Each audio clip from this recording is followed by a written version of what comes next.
voy a presentar la segunda entrega del proyecto de persistencia y datos transaccionales. Los integrantes del grupo son Daniela Alexandra Chamorro, Santiago Valencia Marín, Joni Alexander Ardila, Juan David Guadrón y mi nombre es Sofía Tamara. Este proyecto presenta el diseño de una base de datos orientada a la gestión de recursos humanos. El proyecto incluye la definición de las relaciones jerárquicas entre entidades principales, secundarias y específicas, cargando datos de prueba para validar su funcionalidad. Se sigue un enfoque estructurado que aplica los tres modelos fundamentales del diseño de bases de datos: modelo conceptual, modelo lógico y modelo físico, así como la creación de las diferentes tablas SQL que se verán en más profundidad a continuación.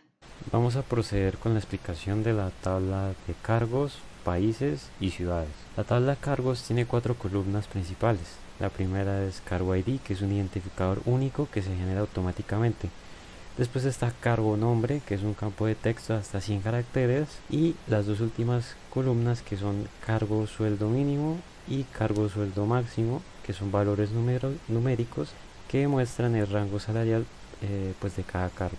En esta tabla tenemos una restricción sobre el cargo ID, que es una llave primaria, y pues tiene que ser un valor único en cada registro. También podemos ver que tenemos un índice llamado cargos index, que ayuda a facilitar las búsquedas. En la segunda tabla, países, tenemos dos columnas. La primera, país ID, que otra vez es un identificador único que se genera automáticamente. La segunda es país nombre, que es un campo de texto que almacena el nombre del país con máximo 100 caracteres. Y como en la tabla anterior, país ID también se define como una clave primaria, con la restricción de que sea única, y también se crea su índice para facilitar las búsquedas. Y la tercera tabla, ciudades, tiene 3 columnas.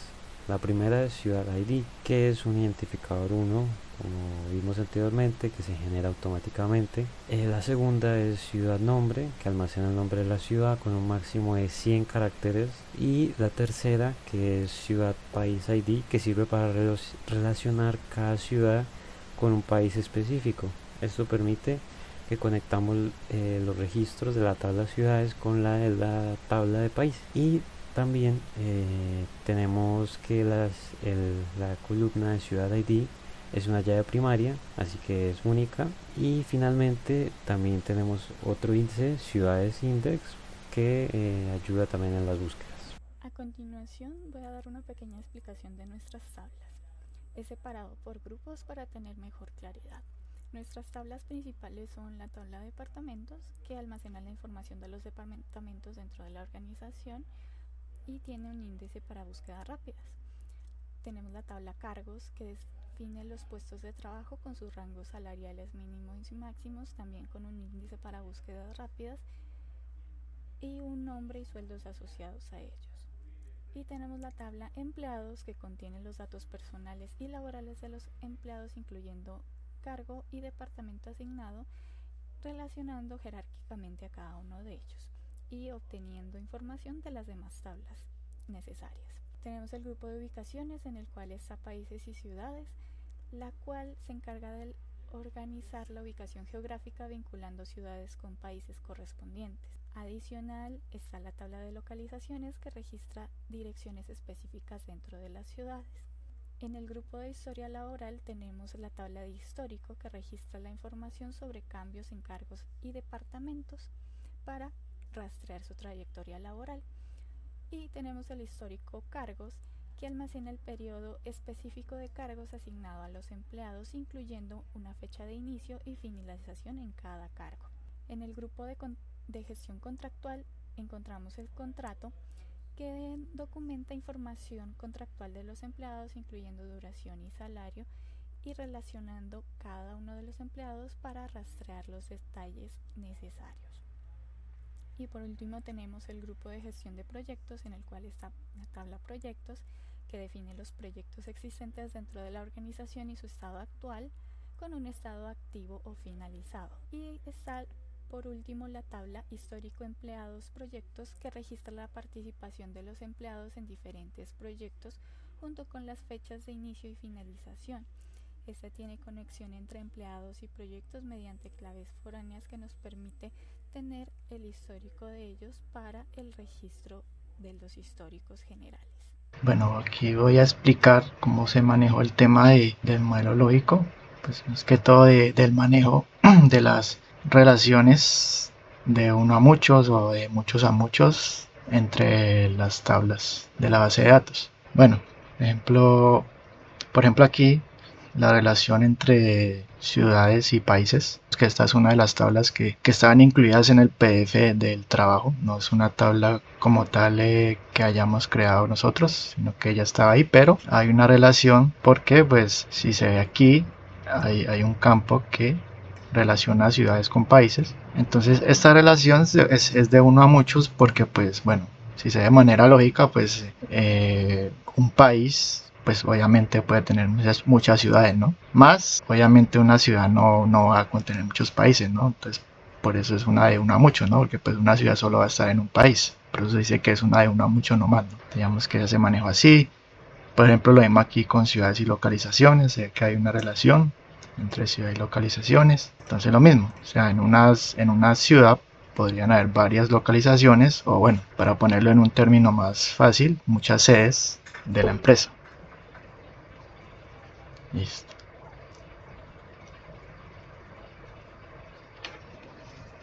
Ok, ahora voy a explicar aquí, nosotros creamos estas nuevas tablas, que se llama histórico cargos, contrato, proyectos, histórico empleados, proyectos.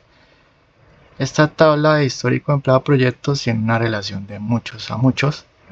¿Cómo se armó?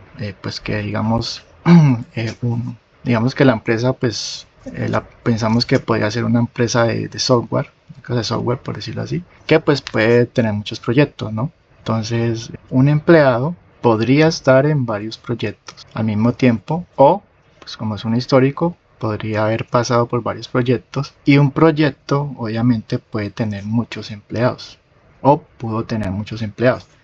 Entonces para hacer esa relación de muchos a muchos se hizo esta tabla para hacer esa representación y lo que se hace para saber si un empleado pues está actualmente en un proyecto es que su fecha de finalización es nula, ¿no?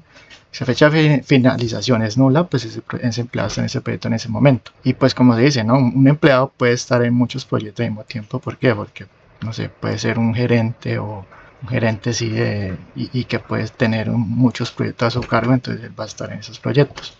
Y un proyecto pues obviamente puede contener muchos empleados. Entonces, bueno, en sí esa es como la explicación del modelo lógico que manejamos para esta entrega. A continuación se procede a explicar, usando el sistema Oracle SQL Developer, los scripts generados para la entrega número 2. En nuestro archivo de conexiones tenemos el usuario poly001, tenemos las tablas del proyecto vacías. Vamos a proceder a ejecutar las sentencias script, las copiamos todas y las pegamos en el espacio de trabajo.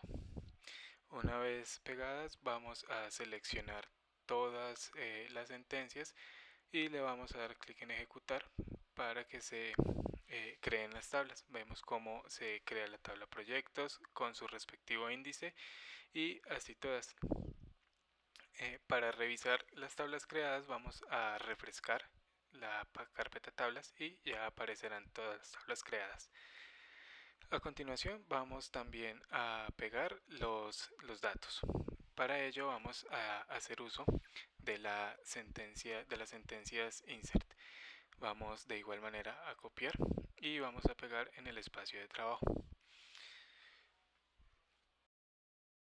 Para ejecutar únicamente las sentencias de inserción de datos vamos a seleccionar todo lo que acabamos de pegar, no es necesario borrar lo anterior, y vamos a ejecutar. Vamos viendo en consola cómo se van creando las filas correspondientes. Una vez creadas las filas podremos revisar en las tablas mediante la sentencia SQL select. Vamos a seleccionar todos los datos de una tabla cualquiera. En este caso vamos a seleccionar la tabla empleados. Ejecutamos la sentencia y vemos cómo por consola nos arroja los 5 datos ingresados para la tabla empleados. Eso sería todo. Muchas gracias.